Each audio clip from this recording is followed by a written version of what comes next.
Okay, let's go on to the second problem that we have here. So we finished that problem. Let's go on to this next one. So here's another depreciation problem. And again, I haven't worked through these again before, so we're just going to work through them now.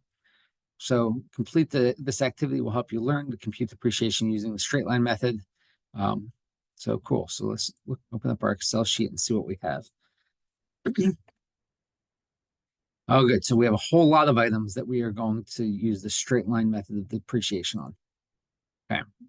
Data worksheet contains a list of vehicles and equipment the company uses. Great. Okay. So R1, we want H to use a formula referring to other amounts in the row to calculate the depreciable base for the first asset. So we're calculating the depreciable base. So remember with straight line depreciation, our depreciable base is simply our cost minus our residual, right? So we can say equals our cost minus our residual, which we sometimes call our salvage value. So we type that into the cell H2, and we can double click that bottom right corner to automatically copy it all the way down. This is, for me, it's 62,100. So let's make sure this is they're looking for. There we go. Okay, I2, use the SLN function.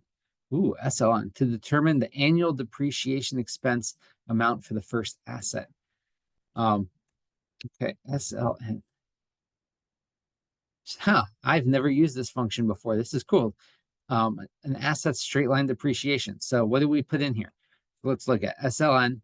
We first want the initial cost of the asset, the salvage value, and the useful life. Wow, that's pretty cool and straightforward. So the initial cost, the salvage value, and the useful life. And gives us that 10,305. Or 350, 10,350. 50. Okay, let's check that. That's right. That's a really cool function. I've never used that function before. Okay, accumulated depreciation. Okay, well, you can easily take that by summing up, but let's see if they have a function here. Use a formula referring to other amounts in the row to calculate cumulative depreciation for the first asset. Okay, so years in service. It tells us how many years it's already been in service. So we can say, okay, if we know the annual depreciation, right, times the years in service, that should just give us our accumulated depreciation, right? So let's double check that that's what they want. 51,750. 50. Okay. Cool. Okay, K2, use the formula referring to other amounts in the row to calculate the book value of the first asset. Well, this is pretty easy, right? Because we know the book value is equal to what we paid for it minus our accumulated depreciation. Okay, so that should be pretty straightforward. Okay, 12,210.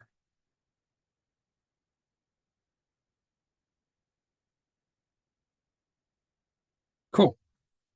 Okay, let's go down here. Now we get to do our pivot tables. I know you guys love the pivot tables. So what is the total amount of annual depreciation expense for the delivery vans on the Claiborne, Zenith, and Zenith Heights routes? Okay, so let's create our pivot table.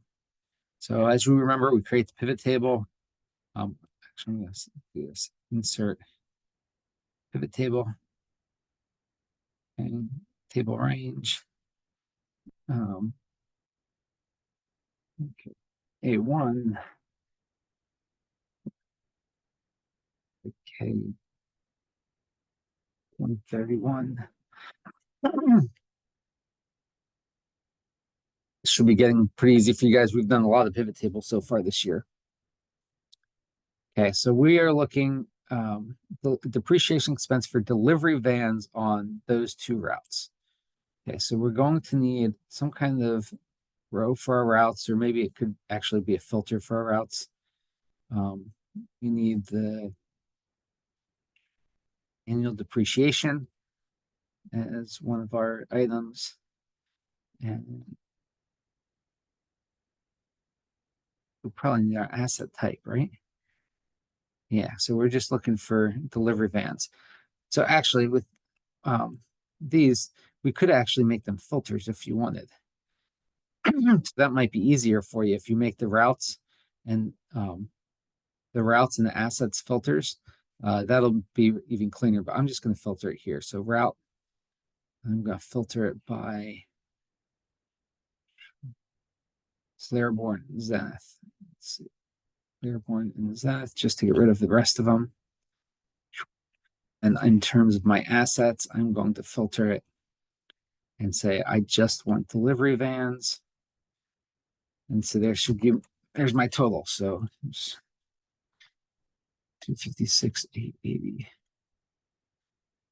Okay, I'm checking. Good.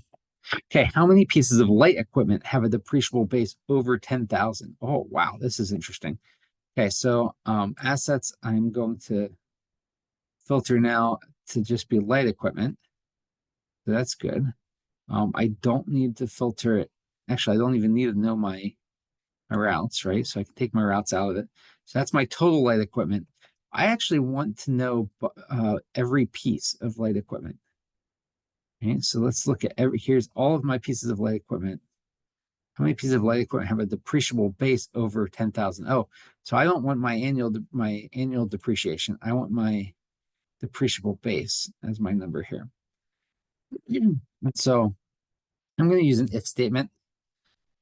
Okay, if this is greater than 10,000, then give me a 1, otherwise give me a 0. So I'm just going to do a count here.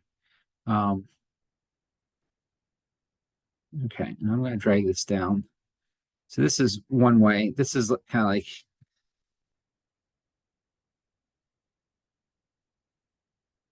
maybe this is just a cheap, easy way. So I got 11. Another thing you might be able to do, I haven't done this much, but if you use the count if function, and then we should just be able to put this into one formula. So we suggest range greater than 10,000.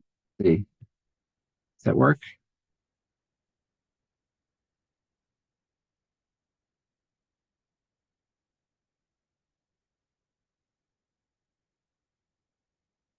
So I need to select the cells, comma, and then I'm going to do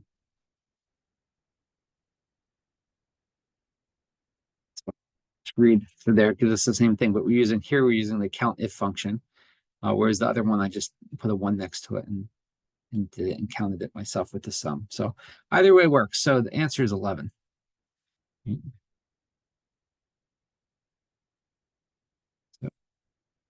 I always like to get rid of those things on the side of my pivot tables. Okay, what is the total amount of accumulated depreciation for all of the forklifts? So here, we have to go back in. Now we have to put the asset types back in again. Oh, we have the asset types. I just need to change my filter. So now I'm doing all of the forklifts. Okay, and I am looking again at was the accumulated depreciation. So I get rid of this base and I want the accumulated depreciation now as my value. And there we go. That should be pretty easy.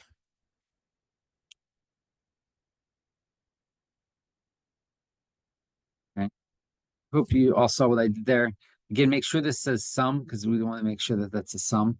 But I just filtered again. Asset type is forklift. And then I just used the sum of all of the accumulated depreciation. The last one was the average book value of the delivery vans on the Mountain View route. Okay, so we're putting book value in here, into our value, and we are filtering by delivery vans, and we are also needing to put our route in there. Get the IDs out, and we could just looking at routes and change this filter. Let's see, what are we looking at? We're just looking at the Mountain View route. So all we do is delivery vans is an asset filter by asset, route we filter by route, and we're just looking at Mountain View, and there we go. There's our sum for that. If we wanted, we could actually look at each one of our assets separately and say, oh, here's all of our ID numbers for our delivery vans, but it gives us the same amount at the end.